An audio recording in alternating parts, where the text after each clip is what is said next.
So, Assalamu alaikum everyone. Now it's a very common topic, and we are dealing a very much number of cases nowadays. Before starting this topic, please follow my YouTube page, Easy Pediatrics. So, the topic is peptic ulcer disease in children, and myself is the Dr. Asif Ali, working as a child specialist. So, by definition, peptic ulcer disease results from imbalance between cytoprotective and cytotoxic factors that leads to gastritis, to ulceration, and lesion penetrating musculatus mucosa, and the final pathway, acid plus pepsin injury, failure of mucosal defense.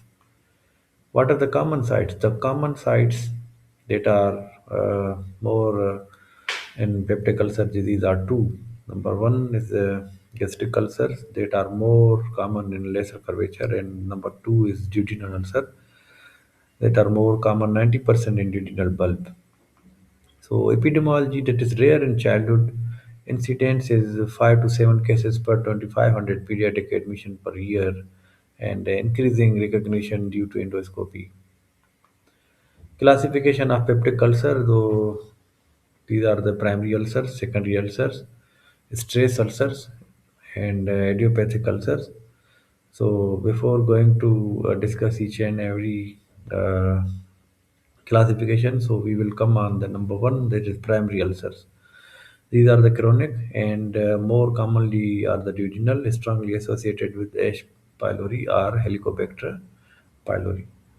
So secondary ulcer, again acute onset, more commonly gastric, associated with stress, drugs, and systemic disease. So the primary ulcers are chronic and the secondary ulcers are acute. So causes of secondary ulcer, these are the stress related like sepsis, shock, intracranial lesions, Cushing ulcers, severe burns, drugs like NSAID, corticosteroid, sodium valproate, iron, potassium theophylline, and hypersecretory states like Zollinger-Ellison syndrome, G-cell hyperplasia. What are the systemic disease that causes secondary ulcer are the Crohn's disease, mastocytosis, eosinophilic gastritis, and again other infections like cytomegalovirus, HSV, and tuberculosis. So these are the causes of secondary ulcers. Pathogenesis, so acid secretion by 3 to 4 years, acid secretion in adults levels, gastric contents, pH is 1 to 2. So the promoters of acid secretions are acetylcholine, vagus by vagus nerve, histamine, ECL cells, and gastrin G cells. Excess acid due to large parietal cell masses, increased vagal tone, and G cell hyperactivity. Acid inhibitors and protectors, what are they? These are the prostaglandins that decrease acid secretion, increase mucus and bicarbonate, results in NSAIDs that are the decrease in prostaglandin and increase ulcers. Clinical manifestations are the age-dependent presentation, infant and the young children, that is feeding difficulty, vomiting, crying episodes, hematemesis, melena. In the neonates, these are the gastric perforations. Older children and adolescents, I have most of the time epigastric pain, nausea, vomiting, dyspepsia, and nocturnal pain. So the characters of pain is dull or aching, not burning, poorly localized, upper paleoumbilical area, classic pain relieved by the food. So most of the time we confused in cases of UTI. These are also same kind of pain, but the area is more periumbilical and below the umbilicus area. So whenever you found this kind of pain, you always look for the peptic ulcer disease. So the complication: GI bleeding, hematemesis, melena, anemia, gastric outlet obstruction, perforation, pancreatitis, like the posterior ulcers. So again, coming to the diagnosis, how to diagnose these peptic ulcer, the gold standard is EGD. What is EGD? Esophagogastroduodenoscopy. Direct visualization of lesion defines gastritis versus the ulcer. Location and severity allows biopsy, hemostasis therapy. Biopsy indication. So biopsy indication, why we do biopsy for the Histology and H. pylori education biopsy formed from the antrum. These are the common sites. Body, duodenum, even if mucosa looks normal. H. pylori characteristic gram-negative S-shaped bacilli produces urease, catalase, oxidase, and the transmission by orophycal route or oral route. Clinical feature of H. pylori in children: chronic active gastritis always present histologically, often asymptomatic. Possible manifestations are the abdominal pain we have already discussed, like vomiting, iron deficiency, anemia, poor growth, rare association with the ITP, mild lymphoma, and the gastric adenocarcinoma. So again, diagnosis: preferred histology from the biopsy.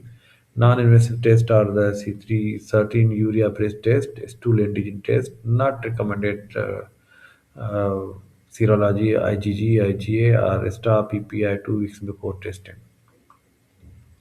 Endoscopic findings in H. pylori: these are the normal mucosa or nodular antrum. Prominent rugal folds are the ulcerations.